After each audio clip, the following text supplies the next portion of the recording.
Hi, today we're making an Irish chain quilt using this stuff. Why this stuff, you ask? Because this stuff will make our job a little easier. So if you haven't used this stuff before, this is interfacing with a grid, and you can get it either fusible or not fusible. For this project, I'm using a 2-inch grid. When purchasing this, you can buy a 1-inch grid, a 1.5-inch grid, 2-inch grid, 2.5-inch grid. It comes in different sizes.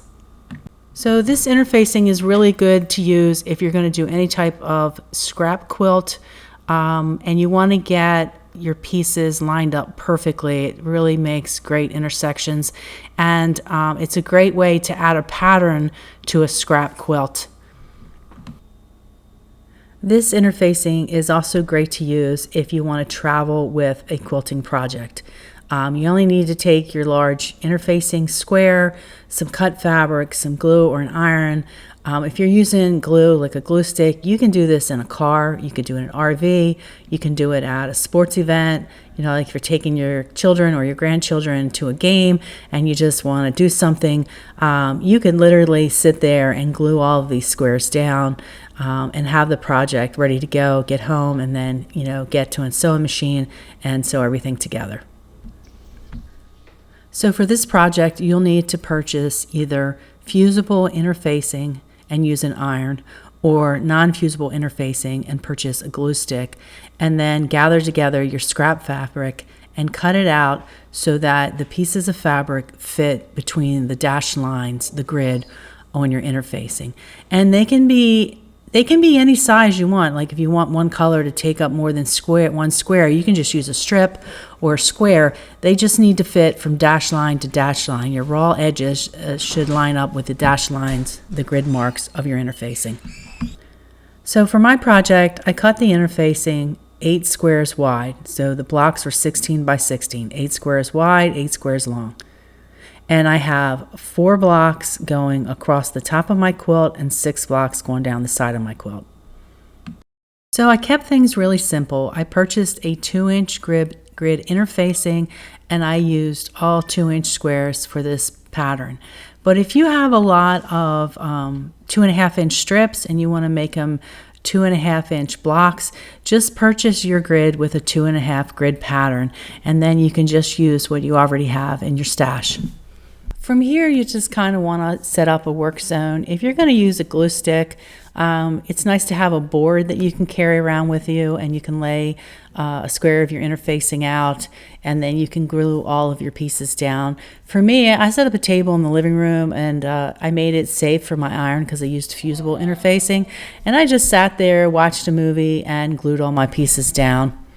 So if you want to get the Irish chain pattern, you're going to need to lay out the chain so that it connects from square to square. And the easiest way, I think, to do this is to either have your chain be the darkest color fabric that you have or the lightest color you have, and start by laying that out first and then filling the rest of your block in. For each one of my interfacing blocks, I started out with the same pattern using dark fabrics, and then I filled it in with contrasting fabrics. Once you have all of your squares done, you have them either ironed in place or you used a glue stick and you have them all glued together, you're going to want to start sewing your seams. And it's very easy with this interfacing. You're just going to fold your interfacing with the fabric right sides together, right on the dotted line. You're going to kind of pretend that's your raw edges, and you're going to fold on the dotted line, each one. So you'll start with one, you'll fold it, and then you'll sew 1/4 inch from that dotted line all the way down. And you're going to want to do all of these that are like parallel first. So every one in line going parallel.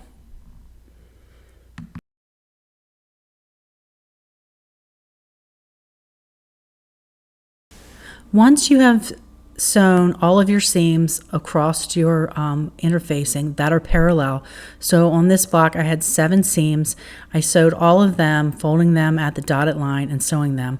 Once you've done that, you're going to want to clip these seams at the dotted lines that are going perpendicular.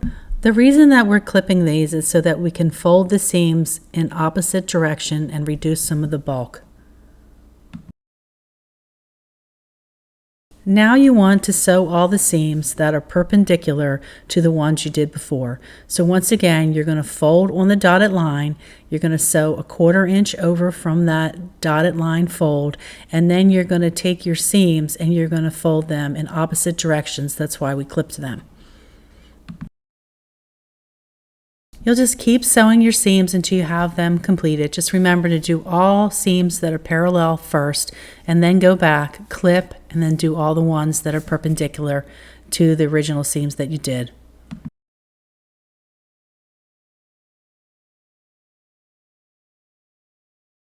Once all your squares are sewn, all your seams are sewn, you'll want to match up your blocks so that the pattern comes out the way you want it to, and then you'll sew your blocks together.